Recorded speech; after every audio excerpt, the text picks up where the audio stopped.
أعوذ بالله من الشيطان الرجيم.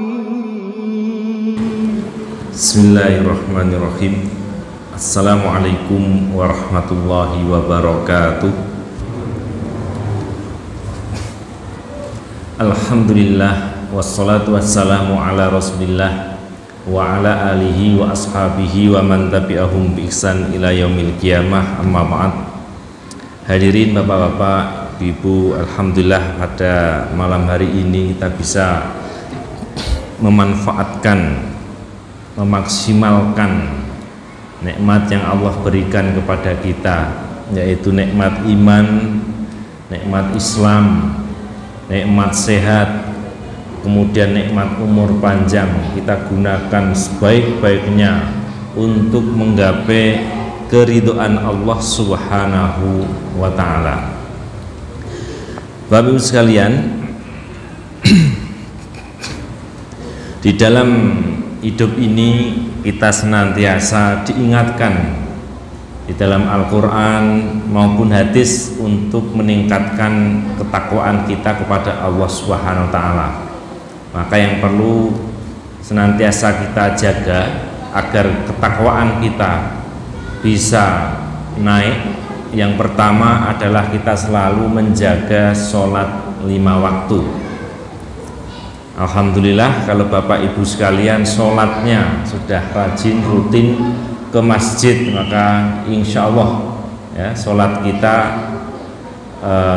sudah terjaga. Setiap dengar azan kita langsung ke masjid, nah, maka insya Allah ketakwaan kita kepada Allah Subhanahu wa ta'ala akan senantiasa terjaga. Kemudian yang kedua adalah kita berpegang kepada Al-Quran. Kita jadikan Al-Quran sebagai pedoman hidup kita. Nah, ini sangat penting Bapak Ibu sekalian, karena Al-Quran tidak hanya sekedar kita baca, ya, tidak hanya kita belajar membaca, kemudian tidak hanya kita baca artinya, tapi yang lebih penting dari itu bagaimana Al-Quran ini kita amalkan, kita jadikan pedoman kita di dalam menjalani kehidupan di dunia ini. Karena Bapak Ibu sekalian, ketika manusia tidak berpegang kepada Al-Quran, maka banyak hal-hal yang sejatinya itu adalah masalah-masalah yang tidak inti, masalah-masalah yang kecil, yang sepele, dia anggap sebagai sebuah solusi. Orang kaya Bapak Ibu sekalian bisa jadi hidupnya susah, ya. Bisa jadi dia akan terus mencintai hartanya, tetapi bukan berarti kebalikannya itu menjadi solusi. Nah, misalnya miskin jadi solusi, nah itu juga tidak seperti itu, ya. Demikian pula orang miskin juga galau, ya kan? Besok mau makan apa, ya kan? Besok mendapatkan pendapatan dari mana? Tetapi menjadi kaya itu juga bukan solusi. Nah, jadi kebalikan miskin adalah kaya, tetapi sebenarnya kaya ataupun miskin Bapak Ibu sekalian itu sama-sama masalah yang dihadapi manusia di dalam hidupnya, tinggal bagaimana kita menyikapinya. Sehingga di dalam Al-Quran Bapak Ibu sekalian, ketika kita diuji dengan kenikmatan, dengan harta yang cukup, yang berlimpah, maka kita dianjurkan untuk bersyukur kepada Allah Subhanahu wa ta'ala. Nah, itu solusi sebenarnya. Apa solusinya? Bersyukur, ya kan? Peduli kepada orang lain. Kemudian ketika kita diuji dengan kemiskinan, sedikit harta, maka kita diperintahkan oleh Allah Subhanahu wa ta'ala untuk bersabar. Maka solusinya itu di sabarnya, di tuntunan Al-Qur'annya, bukan di kaya miskinnya, ya, bukan di harta, ya kan, atau tidak punya harta, tapi solusinya ada di dalam bersyukur dan bersabar. Nah, ini Bapak Ibu sekalian, ketika kita berpegang kepada Al-Quran, maka banyak solusi yang akan kita dapatkan dengan tepat. Kemudian Bapak Ibu sekalian, kita lanjutkan kajian kita perjalanan menuju akhirat hidup sesudah mati. Ya, perjalanan menuju akhirat hidup sesudah mati. Pertemuan sebelumnya sudah kita sampaikan ya tentang bab syirat, ya, bagaimana manusia ini melewati syirat. Kemudian di akhir bab kemarin sudah kita sampaikan tentang 3 cara agar kita bisa selamat menyeberangi syirat. Ya. Kemarin kita sampaikan diantaranya adalah melakukan tobat nasuha, ya, tobat yang sungguh-sungguh kepada Allah SWT. Kemudian berjalan menuju masjid pada malam hari khususnya, ya, yaitu isya dan subuh. Kemudian melindungi orang mukmin dari kejahatan orang-orang munafik. Nah, pertemuan kali ini Bapak Ibu sekalian, kita akan masuk bab yang terakhir, bab 11 dari buku Hidup Sudah Mati, yang berjudul Neraka dan Surga, atau Surga dan Neraka. Tapi saya bahas di sini tentang neraka terlebih dahulu. Bapak Ibu sekalian, mempelajari surga dan neraka ini setidaknya memiliki 2 manfaat, ya, ketika kita belajar tentang surga dan neraka. Yang pertama, ketika kita meyakini surga, Bapak Ibu sekalian, maka hal itu akan mendorong kita melakukan ketaatan kepada Allah. Karena apa? Semua kenikmatan, ya, semua yang enak-enak Bapak Ibu sekalian itu ditaruh, ya, ada di dalam surga. Nah itu ya, semua yang enak-enak, semua yang kita sukai itu ada di dalam surga. Nah, bahkan dijelaskan dalam hadis Rasulullah, apa yang kita ketahui di dunia ini masih terbatas, ya kan? Masih terbatas, ya, karena Allah menyifati kenikmatan di surga itu adalah kenikmatan yang tidak pernah kita dengar, tidak pernah kita lihat, bahkan tidak pernah, ya, terdetik dalam hati kita seperti apa. Nah itu ya, saking apa? Saking luar biasa, saking hebatnya, ya, saking bedanya kualitasnya dengan di dunia ini. Nah itu Bapak sekalian, ya. Di ketika kita belajar tentang surga, maka hal itu akan mendorong kita untuk taat kepada Allah Subhanahu wa Ta'ala. Kemudian manfaat yang kedua Bapak Ibu sekalian, ketika kita, ya, mempelajari tentang neraka, ya, membaca hadis-hadis atau ayat-ayat tentang neraka, maka manfaatnya hal itu akan menjauhkan diri kita dari maksiat. Karena semua yang jelek-jelek, semua yang buruk-buruk, ya, itu semuanya ada di dalam neraka. Nah, sehingga jiwa kita, ya, yang suci Bapak Ibu sekalian, naluri atau fitrah kita, ya, ketika mendengarkan keterangan-keterangan tentang neraka pasti akan takut, pasti akan menjauhi perbuatan-perbuatan yang bisa menjerumuskan ke dalam neraka. Nah ini Bapak Ibu sekalian, ya. Kemudian Bapak Ibu sekalian, Yahya bin Mu'ad, salah seorang ulama, ya, beliau menjelaskan bahwa rasa takut kepada Allah itu bisa tumbuh karena 3 hal. Nah ini hendaknya kita lakukan, ya, karena termasuk ibadah hati adalah takut kepada Allah Subhanahu wa Ta'ala. Yang pertama adalah dengan cara berpikir dan mengambil pelajaran.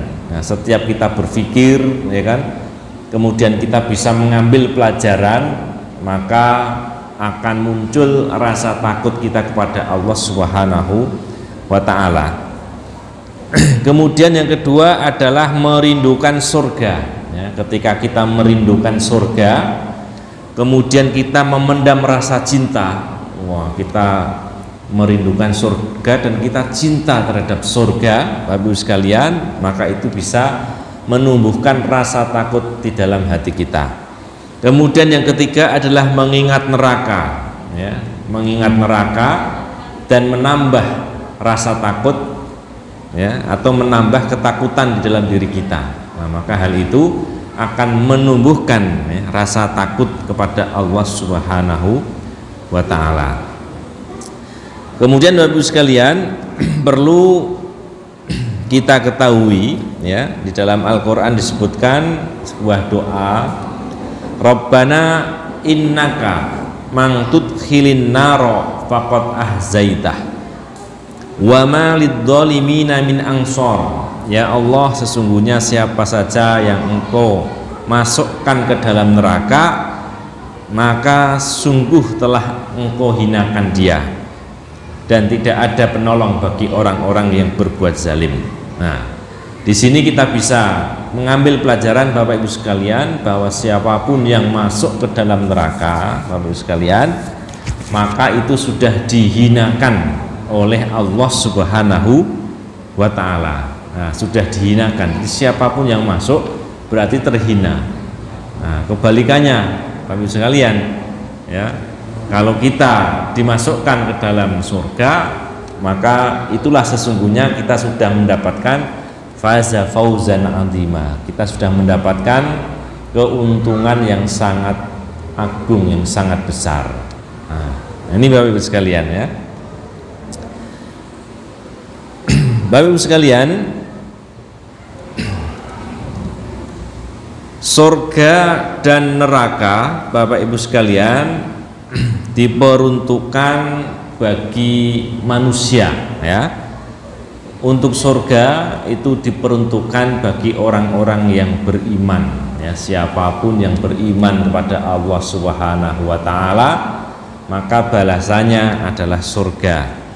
Kemudian neraka, Bapak Ibu sekalian, ya, diperuntukkan kepada orang-orang yang ingkar kepada Allah, diperuntukkan kepada orang-orang yang kafir kepada Allah Subhanahu wa ta'ala, tidak percaya Allah, ya, tidak percaya malaikat-malaikatnya Allah, tidak percaya kitab-kitabnya Allah, ya kan? Tidak percaya kepada hari akhir, tidak percaya takdir baik dan buruk, ya. Intinya dia mengingkari keenam rukun iman itu, ya. Nah, itu berarti diperuntukkan bagi mereka neraka itu. Bapak Ibu sekalian, di dalam surat Maryam, ya, ayat 71 sampai 72 disebutkan firman Allah, dan tidak ada seorang pun daripadamu melainkan mendatangi neraka itu. Hal itu bagi Rabbmu adalah suatu kemestian yang sudah ditetapkan. Kemudian kami akan menyelamatkan orang-orang yang bertakwa dan membiarkan orang-orang yang zalim di dalam neraka dalam keadaan berlutut. Nah, ini menggambarkan bahwa semua manusia, ya, pasti mendatangi neraka, dalam arti pembahasan yang sudah kita sampaikan sebelumnya, melewati, ya, sirat, jembatan yang ada di atas neraka. Nah, begitu, ya. Kemudian orang-orang yang bertakwa akan diselamatkan oleh Allah Subhanahu wa ta'ala, sedangkan orang-orang yang zalim maka akan dimasukkan ke dalam neraka. Sungguh kengerian hari kiamat itu sangat dahsyat. Pada hari kiamat orang yang celaka, ya, ada orang yang celaka dan ada orang yang bahagia. Orang yang bahagia akan masuk surga, ya, sedangkan orang yang celaka akan masuk neraka yang panasnya tidak terkira, dasarnya sangat jauh dan cambuk-cambuknya dari besi. Nah, selanjutnya Bapak Ibu sekalian, kita akan bahas tentang sifat-sifat dari neraka.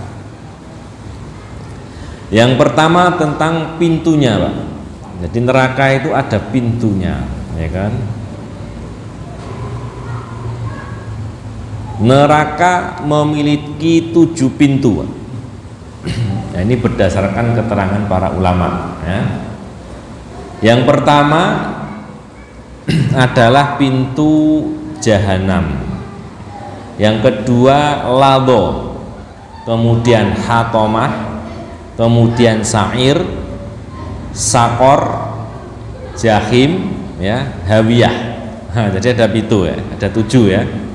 Ada jahanam, ada lando, ada hatomah, ada sa'ir, ada sakor, jahim, dan hawiyah.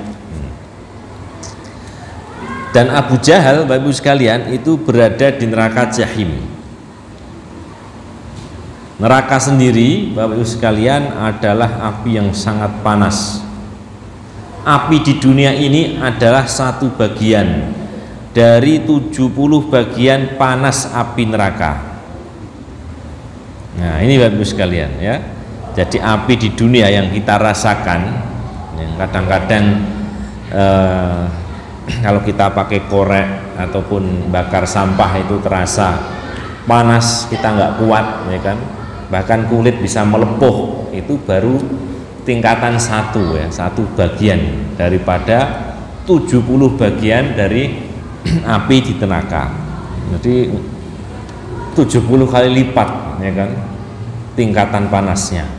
Nah, makanya ketika kita baca ada orang yang kemana-mana itu bawa korek, kalau nggak salah kisahnya Muhammad Ali ya, mantan petinju.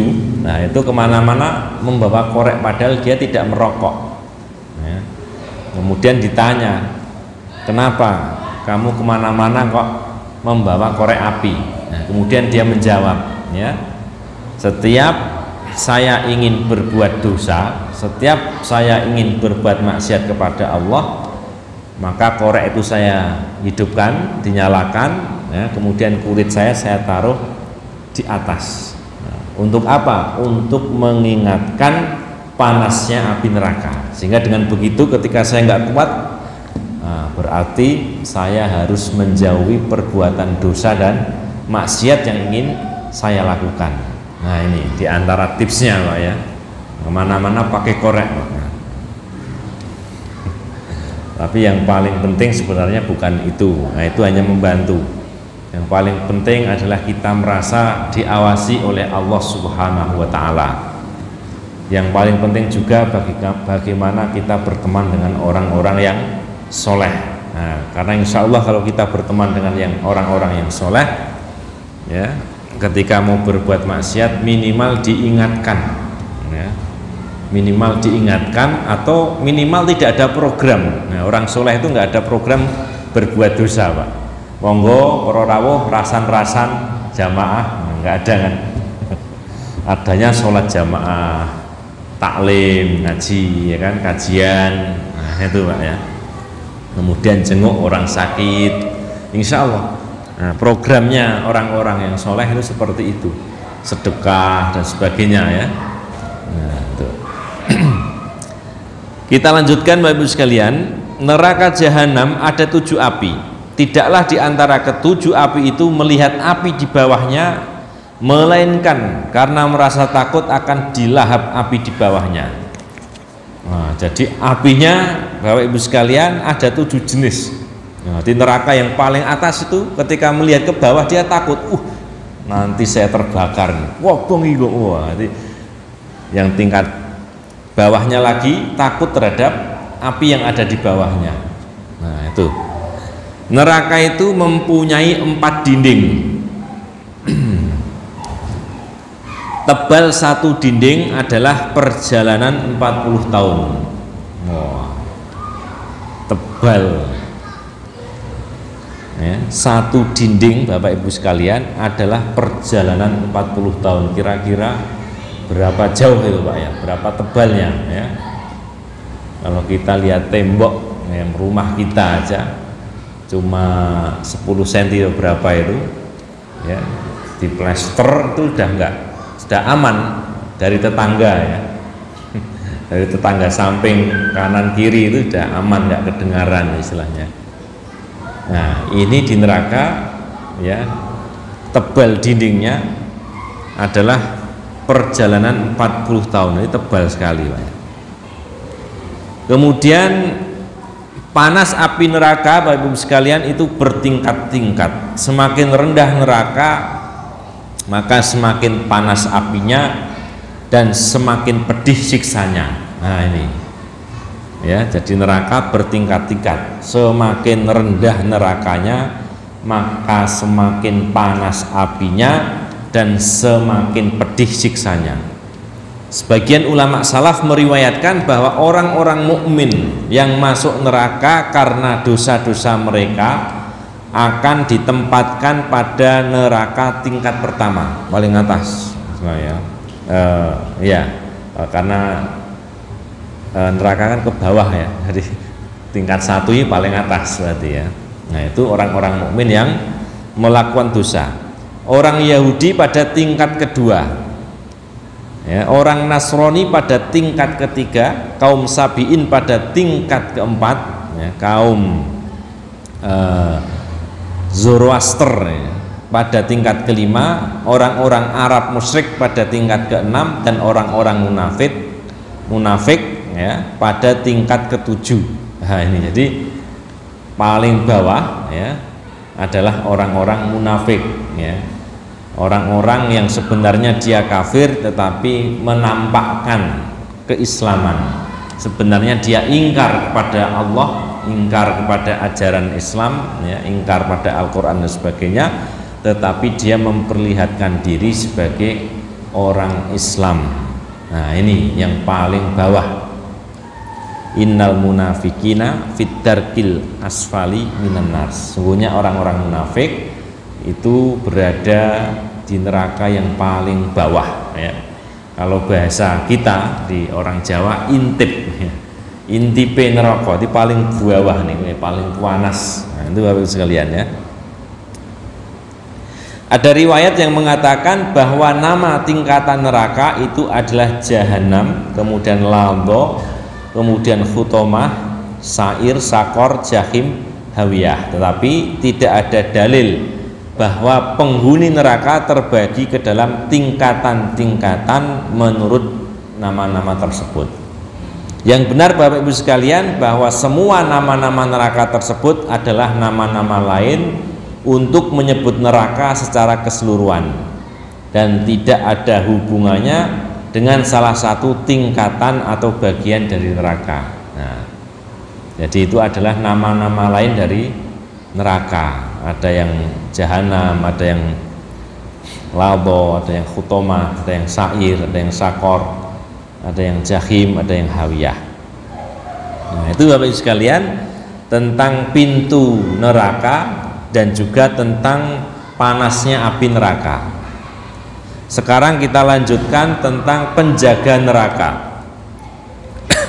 Bapak Ibu sekalian, ya, penjaga atau neraka itu dijaga oleh para malaikat yang kasar dan keras, namun tidak pernah mendurhakai Allah Subhanahu wa ta'ala. Nah ini dipilih para malaikat yang kasar dan keras. Nah, kalau di dunia saja itu security, bagian yang jaga itu kan dipilih yang tinggi ya kan, yang tegap, yang gagah ya. Nah, neraka, nah itu dipilihkan malaikat-malaikat yang kasar dan keras ya. Tapi mereka tidak mendurhakai Allah Subhanahu wa ta'ala. Jumlah malaikat yang menjaga neraka disebutkan ada 19 malaikat ya, sebagaimana di dalam surat Al-Mudassir ayat 26 sampai 30 ya.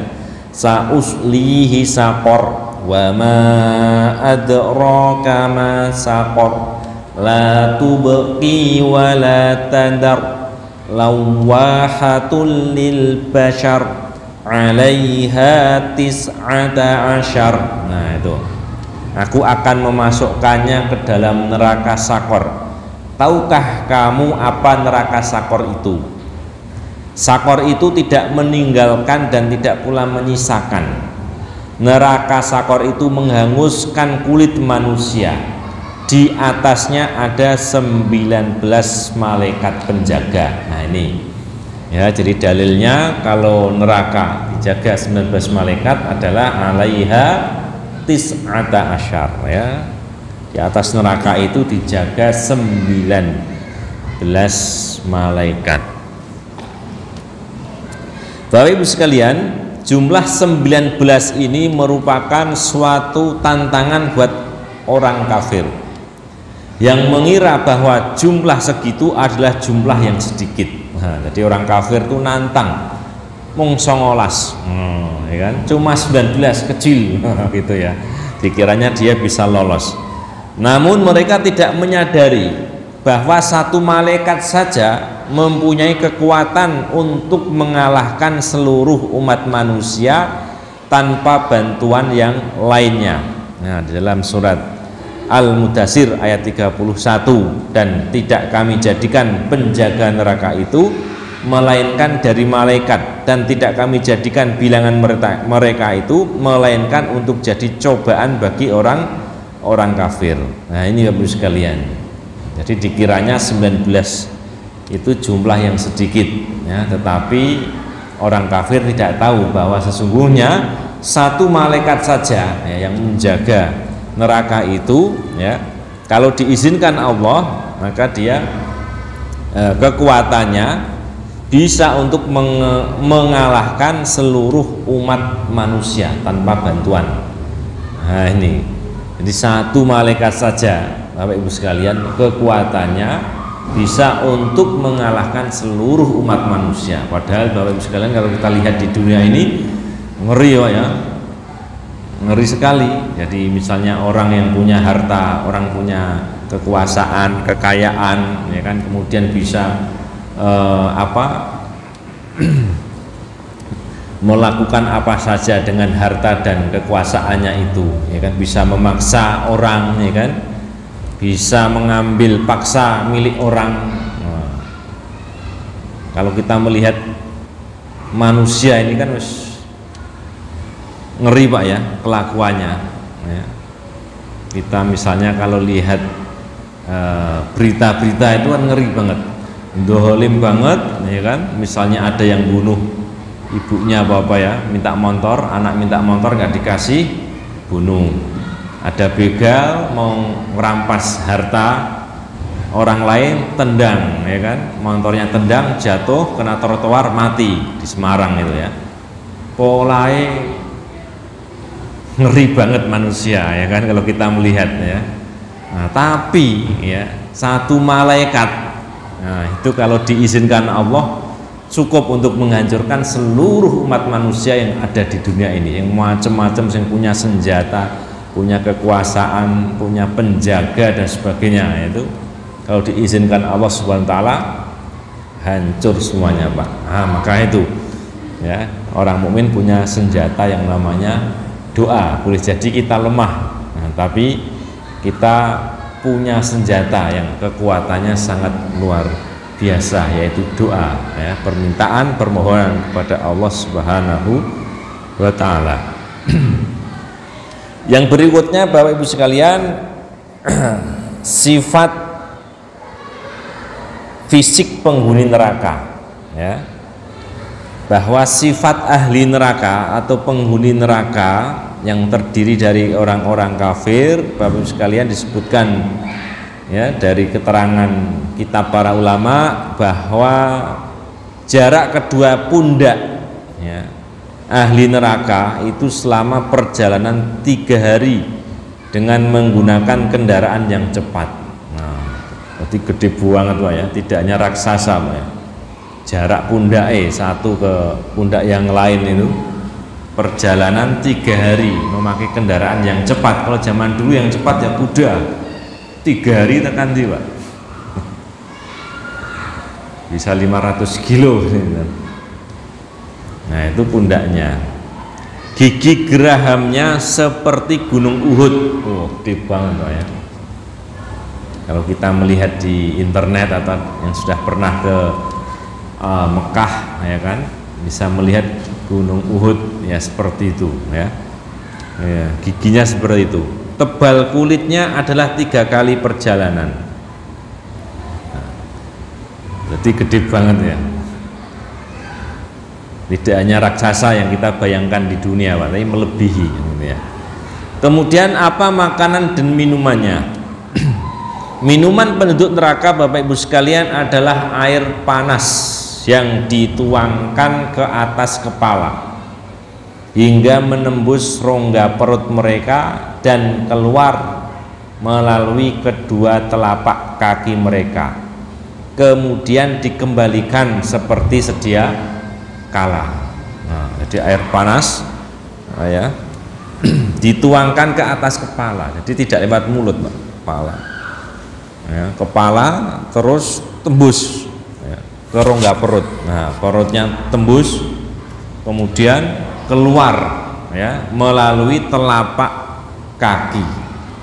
Setelah seperti itu maka badannya balik lagi, utuh lagi, kasih minum lagi. Nah, sangat ngeri Pak ya. Kita aja kalau bikin teh panas, kopi panas itu kan nggak kuat ya. Kalau sudah mendidih kita tuangkan langsung kita minum, nah itu dijamin tidak kuat, kecuali di gunung. Nah, di puncak gunung itu kuat Pak, karena memang udaranya dingin ya, sekelilingnya lebih dingin atau dingin sekali. Nah, sehingga cepat air panas itu cepat dingin. Nah, tapi dalam kondisi normal seperti ini ya kita tidak kuat ya. Bahkan Bapak Ibu sekalian ketika tidak dikasih gula, wah itu malah tambah panas lagi ya kan. Air mendidih langsung kena kulit misalnya, atau langsung kita minum. Kalau pakai gula mungkin masih kuat seperti gelas ya. Ketika dikasih gula itu dia nggak langsung pecah, tapi kalau nggak dikasih gula bisa jadi ketika nggak kuat langsung pecah kan itu ya. Nah itu kemudian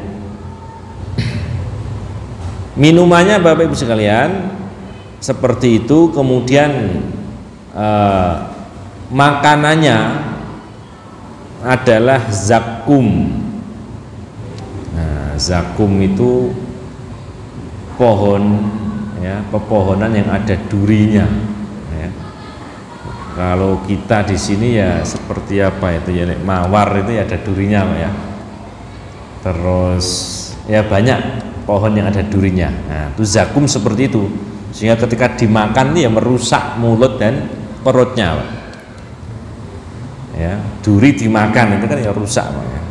Wong kita durian aja nggak kuat ya, ketika apa istilahnya kita pecah kemudian durinya ke tangan kita itu kan udah wah sakit ya. Tangan kita sudah merasa kesakitan. Nah itu ketika di neraka dimakan durinya Pak ya. Kemudian gislin. Nah, gislin itu muntah dan nanah ya, muntah dan nanah. Wah kalau kita bayangkan sudah nganu Pak ya, nggak pengen ke neraka, nggak pengen lihat neraka. Nah, siksaan yang paling ringan di dalam neraka adalah bara api yang diletakkan di kedua telapak kaki ahli neraka sehingga mendidih otaknya. Nah, dalam sebagian riwayat itu adalah siksaannya pamannya Nabi ya, Abu Thalib. Jadi Abu Thalib itu membela Nabi tapi dia belum dapat hidayah. Jadi Nabi dilindungi ya, ketika berdakwah di Mekah dilindungi. Siapapun yang mau melukai, menangkap, membunuh Muhammad maka harus berhadapan dengan Abu Thalib dan kaumnya. Nah, maka itu siksaannya yang paling ringan Bapak Ibu sekalian ya, apinya diletakkan di telapak kaki tapi yang mendidih otak. Wah nggak bisa kita bayangkan loh Pak, orang stroke itu ya, kalau kata dokter kan ada yang pendarahan apa, ada yang karena sumbatan ya kan, ada yang karena sudah pecah. Nah, itu kan wah sudah nggak bergerak semuanya kan, saraf-sarafnya sudah terganggu. Nah kalau sampai mendidih itu kan udah sakitnya kayak apa. Nah ini Bapak Ibu sekalian. Kemudian kita lanjutkan tentang apakah di neraka ada binatang dan apa saja binatangnya. Bapak Ibu sekalian, binatang yang ada di neraka diantaranya yang dijelaskan dalam hadis-hadis Nabi adalah kalajengking. Ya, di neraka jahanam ada sebuah lembah bernama Ghossak. Di lembah itu ada 330 jalan. Di tiap jalan itu ada 330 daerah berpagar. Dan tiap daerah berpagar itu terdapat 330 rumah, kayak perumahan ya. Dan tiap rumah ada 4 pojokan, nah, kotak berarti kan. Dan pada tiap pojokan ada ular. Di pojok sana sini 4 ada ular. Dan pada tiap kepala ular itu terdapat 330 kalajengking. Ngeri. Nah, pojokan 330 kali 4 ya, 1000 punjul. Dan pada tiap kepala kalajengking itu terdapat 330 racun ya. Seandainya satu kalajengking itu menyengat penduduk dunia, niscaya mampu mengenai semua penduduknya, saking banyaknya racunnya Pak ya. Seandainya satu kalajengking di neraka ini menyengat penduduk dunia, itu kena entu PKB, nah, semuanya kena bagian Pak. Lebih dahsyat dari COVID tuh ya. Kalau COVID kan nggak semuanya kena. Kalau di neraka kalajengkingnya itu kalau nyengat kena semua ya, kena semua. Nah ini Bapak Ibu sekalian ya. Selain itu Bapak Ibu sekalian, ada riwayat yang menjelaskan bahwa di neraka itu juga ada banyak ular ya, banyak ular seperti leher unta yang panjang. Jika menyengat salah seorang penduduk neraka dengan satu sengatan saja, maka rasa sakitnya terasa selama 40 musim gugur. Berarti ya musim gugur itu setahun sekali, berarti 40 tahun. Rasanya masih terasa ya, masih dirasakan ya, selama 40 musim gugur. Kalau di dunia kalajengking ya kan menyengat orang itu kira-kira sehari itu sudah sembuh lah, sudah nggak terasa, atau berapa jam gitu ya. Nah itu Bapak Ibu sekalian ya. Tadi Isya ya. Baik Bapak Ibu sekalian, kita cukupkan kajian kita malam hari ini sampai kepada binatang-binatang yang ada di neraka. Insyaallah pada pertemuan berikutnya akan kita lanjutkan tentang kedalaman neraka. Neraka itu dalamnya berapa jauh, kemudian pakaian penduduk neraka itu bagaimana ya.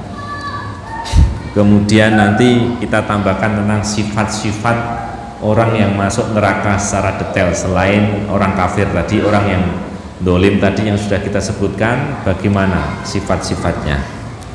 Demikian Bapak Ibu sekalian, langsung kita tutup kajian kita tutup dengan bacaan doa kafaratul majlis. Subhanakallahumma wa bihamdika asyhadu an la ilaha illa anta astaghfiruka wa atubu ilaik. Assalamualaikum warahmatullahi wabarakatuh.